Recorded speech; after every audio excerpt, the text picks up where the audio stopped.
बहुत शर्मिंदगी होती है कि जब हम यहाँ आकर साफ सफाई करते हैं, इसको धोते हैं, इसकी सजावट करते हैं, शहीद अब्दुल हमीद को सच्चा सिराज अकीदत देने के लिए हम जितना हमसे बनता है हम करते हैं और इंशाअल्लाह मरते दम तक इन शहीदों के लिए इस तरीके से हम करते रहेंगे। अस्सलाम वालेकुम रहमतुल्लाहि व बरकातुहू। आज हमारे जाबिर भाई और इनकी कोशिशों से तिरंगा ग्रुप वेलफेयर सोसाइटी और फ़ख्र इकबाल फाउंडेशन की जानिब से यहाँ पे शहीद अब्दुल हमीद स्मारक पर शहीदों को श्रद्धांजलि देने का काम किया गया। जैसा कि आप जानते हैं कि शहीद अब्दुल हमीद का जो यौम विलादत है वो 1 जुलाई को है, पर कुछ वजूहात की बिना पर एक दिन लेट ये प्रोग्राम किया गया। कुछ ऐसी वजूहात थी जिस पे हम देखना चाहते थे कि शहीद अब्दुल हमीद के नाम पर जो तरह के अदारे गांव में चल रहे हैं वो लोगों का इस पर क्या रद्द अमल होता है और वो 1 जुलाई को शहीद अब्दुल हमीद के नाम शहीद आज़म शहीद अब्दुल हमीद के नाम पर क्या प्रोग्राम करते हैं। पर जैसे कि देखने में आया किसी भी तरह से किसी भी तंजीम ने किसी भी अदारे ने कोई प्रोग्राम नहीं किया और उसके बाद फ़ख्र इकबाल फाउंडेशन और तिरंगा वेलफेयर सोसाइटी की जानिब से प्रोग्राम को अमल में लाया गया।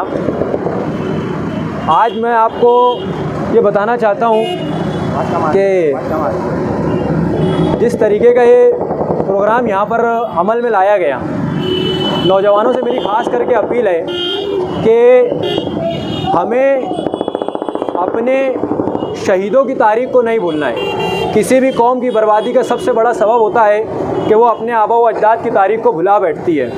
आज हमें अगर अपने शहीदों की तारीख़, किस्से और उनकी बहादुरी के बारे में नहीं पता रहेगा तो हमारी नस्लों को क्या देंगे।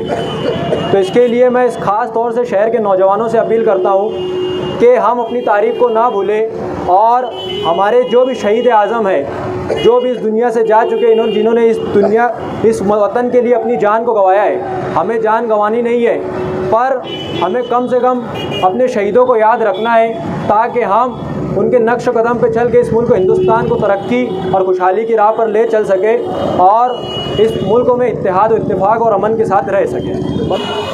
अस्सलाम वालेकुम। अखलाक भाई ने जो भी बातें कही 100% सही बातें हैं और मैं इनकी तायीद करता हूँ। अस्सलाम वालेकुम। शहीद अब्दुल हमीद वो शहीद है कि जिनकी शहादत वो इतिहास रखती है कि शायद बहुत कम लोग होंगे कि जिनको शहीद अब्दुल हमीद के किस्से न मालूम हो। वो 4 टैंकों को उड़ाना और दुश्मनों के टैंकों के अंदर घुसकर अपना टैंक घुसकर जिस तरीके से उनके हौसलों को पता है पुष्ट कर इस मुल्क को जीत दिलाई थी, ये बचपनों से हम किताबों में पढ़ते आए हैं और आज भी वो चल रहा है सिलसिला, आज भी नस्लों को बताया जा रहा है। लेकिन मेरे को अफसोस इस बात का है कि ये वो शहर है कि जहाँ अक्सरियत मुसलमान सालों से इस देश की आज़ादी के बाद से लेके आज तक MLA मुसलमान, तब से कारपोरेशन का वजूद आया, मेयर मुसलमान, स्टैंडिंग कमेटी सबसे ज़्यादा चेयरमैन वो मुसलमान, कॉरपोरेटरों की अक्सरियत मुसलमान, बावजूद उसके इन मुस्लिम शोधाओं के साथ इस तरीके का रवैया सलूक जो अपनाया जाता है, इस पर बड़ा ताज्जुब होता है कि क्या उन्हें इन शोधा से दुश्मनी है, कोई बुग़्ज़ है या फिर वो कुछ करना ही नहीं चाहते, कि वो क्या मतलब देना चाहते हैं, क्या बताना चाहते हैं। अरे सबक लो,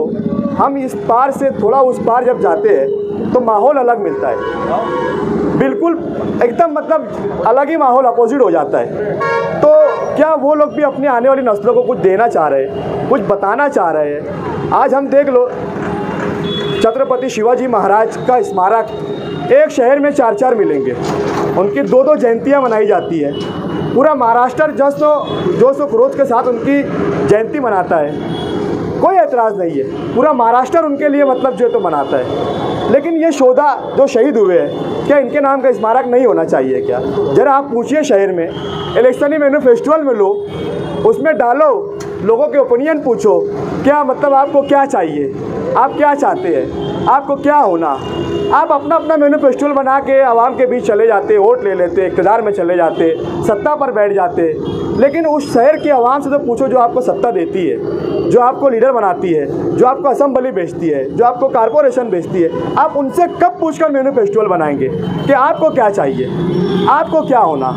तो इस तरीके से आवाम के मसाइल भी हल होंगे।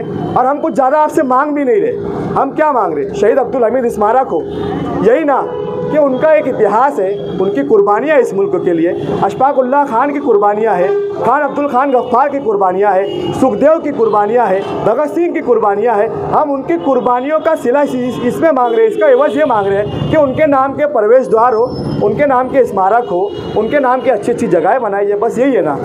हमने ये देखा क्या 1 जुलाई कल थी, ये प्रोग्राम कल की तारीख में होना चाहिए था, लेकिन आज होने का मकसद ये है कि अक्सर होता ये है कि दुकान में दुकान लगाने का काम मालेगांव में चलता है, दुकान कोई और लगाए और उसमें मतलब ख़रीदारी कोई और करे।